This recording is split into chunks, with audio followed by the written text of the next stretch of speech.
प्रतिक्रिया पक्षर आपणको स्वागत। बालेश्वर जिला सूचना और लोकसंपर्क विभाग और संस्कृति विभाग आनुकूल्य रे जिला स्तरीय उत्कल दिवस और ओडिया पक्षर प्रथम दिन पालित हो जाइछि। प्रत्युषरे डाकबाजी जंत्र माध्यम ओडिशार राज्य संगीत वंदे उत्कल जननी परिवेषण करा जाई सहर परिक्रमा करा जाइथिला। पोरे ओडिशा दिवस उपलक्षे पदयात्रा आयोजित होइथिला, जहाको बालेश्वर जिलापाल श्री सूर्यवंशी मयूरविका शुभारंभ करथिले। एही पदयात्रा विभिन्न विद्यालयर छात्र छात्री, शिक्षक शिक्षयित्री, मिशन शक्तिर सदस्य माने एवं जिला प्रशासनर अधिकारी कर्मचारी माने जोग देइथिले। पूर्वाह्न 9 घटिकार मान्यवर मंत्री ग्रामीण विकास और पंचायतराज एवं पानीय जल विभाग ओडिशा सरकार श्री रवि नारायण नायक ओडिशार बरपुत्र मानक प्रतिमूर्ति माल्यार्पण करथिले। परवर्ती समय रे से बालेश्वर मुख्य चिकित्सालय रे रोगी मानक फल बंटन करथिले एवं फोटो प्रदर्शनी और जीवंत चित्रकला कार्यक्रम को उद्घाटन करथिले, जेउथिरे बालेश्वर चारु और कारुकला महाविद्यालयर छात्र छात्री माने अंशग्रहण करथिले। पूर्वाह्न रे आयोजित साधारण सभा रे मान्यवर मंत्री श्री रवि नारायण नायक मुख्य अतिथि भाव जोग देइथिले। तांको सहित सदर विधायक श्री मानस कुमार दत्त, जिलापाल श्री सूर्यवंशी मयूर विकास, उपजिलापाल श्री श्री मालव्य, अतिरिक्त जिलापाल एवं अन्यान्य अधिकारी माने मंचासीन थिले। सभार आरंभ रे अतिथि माने ओडिशार बरपुत्र मानक फोटोचित्र रे माल्यार्पण और प्रदीप प्रज्वलन करथिले। पोरे स्थानीय कलाकार माने वंदे उत्कल जननी और वंदे मातरम परिवेषण करथिले। वक्ता माने ओडिशार ऐतिह्य और गौरवमय इतिहास और भविष्यत दृष्टिकोण विषय रे आलोकपात करथिले। 2036 सुधा ओडिशा को विकासशील राज्य एवं 2047 सुधा भारत को विकसित राष्ट्र रूपे गढ़ी तोलिबार लक्ष्य को साकार करने को समस्त आह्वान जणाइथिले।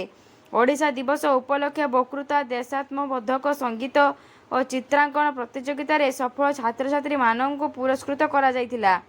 साधारण सभा पर विभिन्न सांस्कृतिक कार्यक्रम मान परिवेषण करा जाइथिला।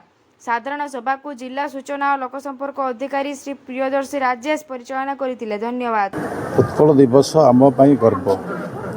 ये पवित्र दिवस परिप्रेक्षी आज मोर सौभाग्य जोठी कि व्यासकवि फकीर मोहन सेनापति जन्म होता एवं ओडिशा एकत्रीकरण कर जहाँकर भूमिका अग्रगण्य अटे, से माटी आज तांको प्रतिमूर्ति रे गांधीजी प्रतिमूर्ति रे उत्कल गौरव मधुसूदन दास प्रतिमूर्ति माल्यार्पण कर जो सौभाग्य पाइली, रोगी मान को देखिबार सौभाग्य पाइली, ता सहित एठी तांको नाम रे उत्कल दिवस परिप्रेक्षी किसी वार्ता देवार सौभाग्य पाइथिबा दृष्टि मु निजक धन्य मन करुछि। ए सौभाग्य आज आम 92 वर्ष पदार्पण करिछु। लोकंकर सरकार आज सेवा पक्ष नाम रे एक एसओपी जारी करिसंती, जहा फल रे प्रत्येक विभाग लोकंक सहित जोड़ी हेबे।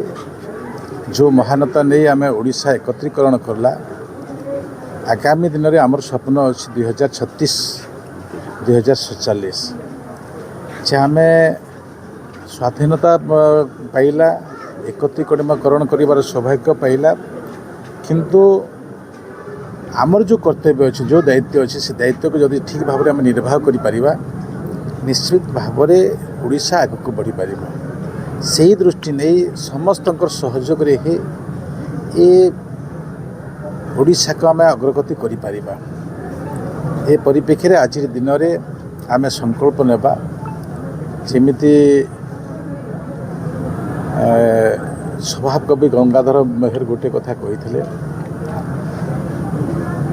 जे